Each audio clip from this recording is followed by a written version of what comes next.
Welcome to the RSA in central London and to Forethought. What I relish so very much about our speaker tonight, not just his fine journalism and reporting, but also, I suppose, the manner in which he's taken with me on a sort of intellectual journey, because I can remember silently arguing with him when he supported the invasion of Iraq, and then I remember sympathising and admiring his bravery when he admitted his mistake. And I remember then again wanting to join the battle when others went on criticising his change of mind. He's a brave, opinionated writer, a proud polemicist. He's Johann Hari, and he's called his forethought Dying for a New Phone.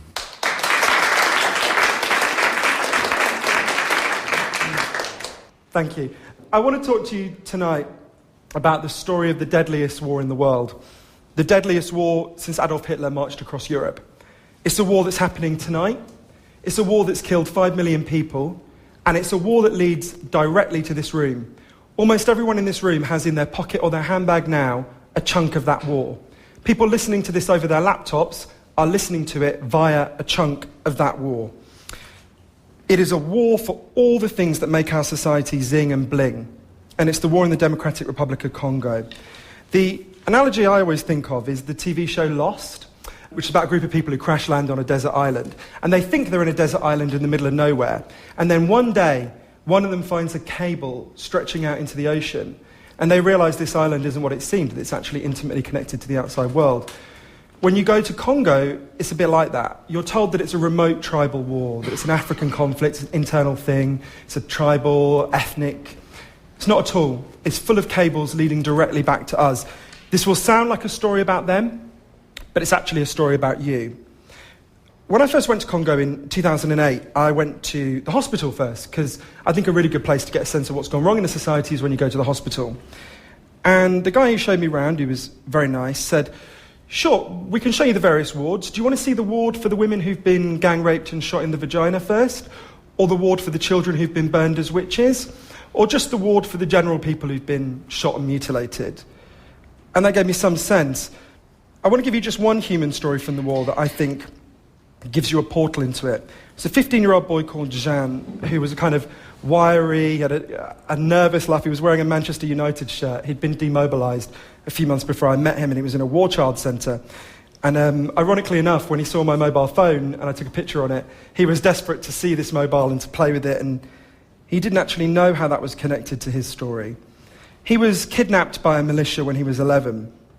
He didn't know, or he didn't want to tell me, how many people he had killed and raped. But when he was kidnapped, he was sent to seize a coltan mine. And for the next 3 years, he guarded that coltan mine any way he was told to. And he mined in that coltan mine. Now, coltan is a metal that conducts heat incredibly well. And it's essential to pretty much all our gadgets. It's in your mobile phone, it's in your laptop, it's in the remote control you use to change the channel whenever anyone talks about Congo. And Jean had created a story for himself, which at first, as a journalist, my ears pricked up. I said, "How did you get involved?" And he said, "Oh, no, I wasn't kidnapped. What happened is the militia kidnapped my mother, and I joined the militia to save her and rescue her." And I thought this was incredibly moving. Then they brought in the next child, and the next child said, "Oh, no, I wasn't kidnapped. They kidnapped my sister, and I went to rescue." And then someone from War Child explained to me, these kids can't deal with what they did, so they've invented a heroic narrative. They've created fantasies. We've created a fantasy about this war. There are two stories about what happened. There's the fantasy and there's the real version. The fantasy is that at the end of the Rwandan genocide, the genocidaires, the people who committed the massacres and killed 800,000 people, fled across the border into Congo, where they built massive camps. And Rwanda couldn't tolerate these people being on its borders, rearming, so they invaded to deal with them. And then there's a kind of regional implosion, a bit like the First World War, and that's how the war happened. It's not really true. We know that because the Rwandans didn't primarily go to where the genocidaires were. They went to the coltan mines, the gold mines, the cassiterite mines, the diamond mines. Indeed, we've got a memo from one of the main Rwandan commanders saying, if you come across the Hutus, work well with your Hutu brothers because we need their help. And what then happened, of course, is a resource war. 6 other countries invade. This coltan is not being mined and taken out for use in Africa, a very small African market at that time. And now, This is being taken out to sell to us. So when a new games console comes out here, kids like Jeanne are sent to kill and die in an imaginary war, so kids in London and New York and Paris can play in an imaginary war. This is part of a very long story in Congo. In the late 19th and early 20th centuries, King Leopold of Belgium conquered it and turned it into a personal slave colony. It was one of the best places in the world to get rubber, which fueled, obviously, the huge technological society of its day. It was the coltan of its time. The whole country was enslaved. If they didn't gather enough rubber, their hands were chopped off. There are extraordinary pictures of baskets of hands that were collected. 13 million people died, half the population. Joseph Conrad called it the vilest scramble for loot that has ever disfigured the human conscience. And it's happening again. You read Conrad's reports, and they're startlingly accurate. They describe a world that Jeanne would recognise and Jeanne has lived. A few years after the war began, the UN set up a panel of experts to investigate what the hell was going on. And they came back and they said, armies of business are pillaging the country in order to sell the goods to us. They listed the companies. You can read them on their website, and they are a who's who of British and American and European corporations. And our governments looked at the list and they reacted very quickly. Very, very quickly. They said, why are our companies on the list? Take them off. And they lobbied very hard to get our companies taken off the list. That was true of every developed country. To give you a comparison point, we all know, rightly, on 9/11, 3,000 people were murdered. Within a week, every Al-Qaeda account was shut down all over the world. After 10 years, the companies that are doing this in the Congo have barely been interfered with. There has been no action in Europe. In America, a law was finally passed last year. Just out of interest, I'd be interested to know what people in the audience think. What do you think the punishment is for people who break this new law? Do you want to guess? The punishment is nothing. There is no punishment. You have to declare you're using conflict minerals. You have to declare, effectively, that you are fueling this war. But that's it. It's legal. You just have to announce it. The American government says that people who do it will suffer reputational damage. So, while we do nothing, the war in Congo goes on. The scale of the death is so extreme that a lot of the people have been driven insane.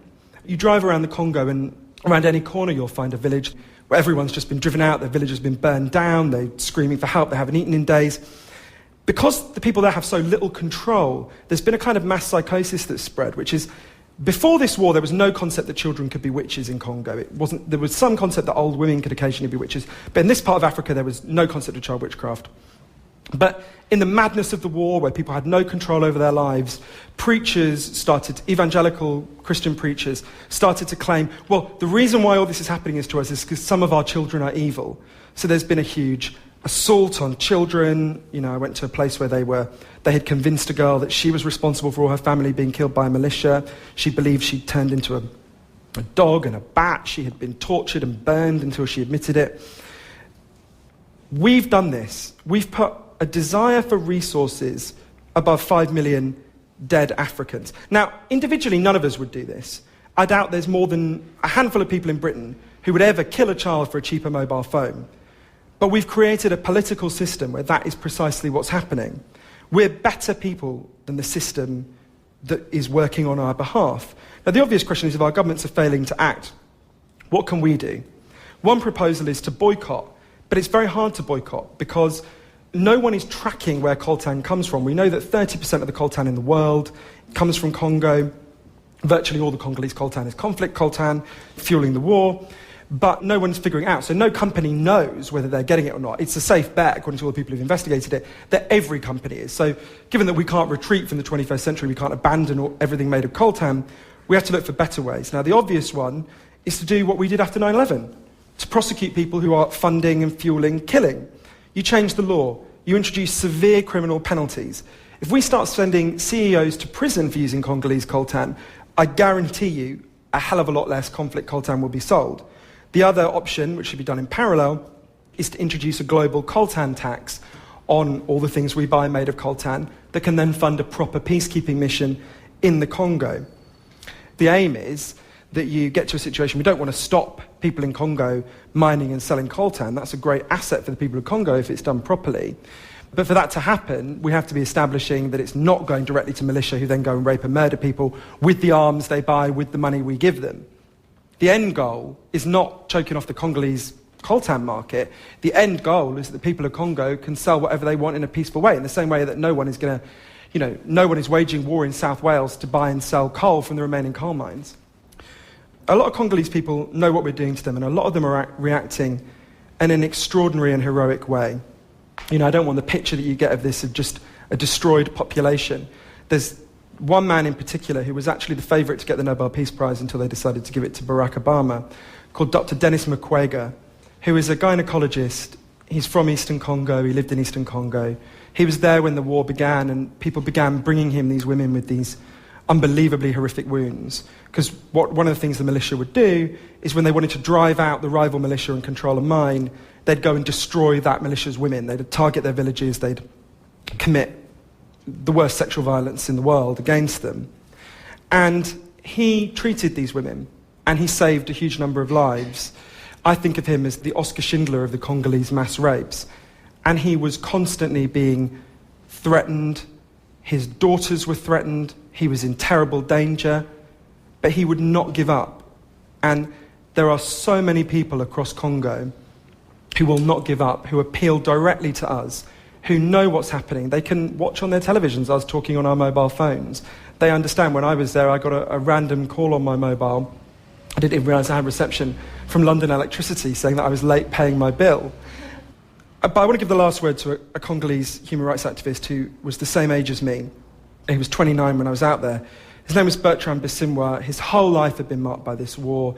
His mother had been raped, his sisters had been raped, he'd been driven out of his village. Although he was incredibly intelligent, he'd had to give up his education. But he'd read very widely in the history of what Europe had done to his country. And he said, since the 19th century, when the world looks at Congo, it sees a pile of riches with some black people inconveniently sitting on top of them. And they eradicate the Congolese people to get to them.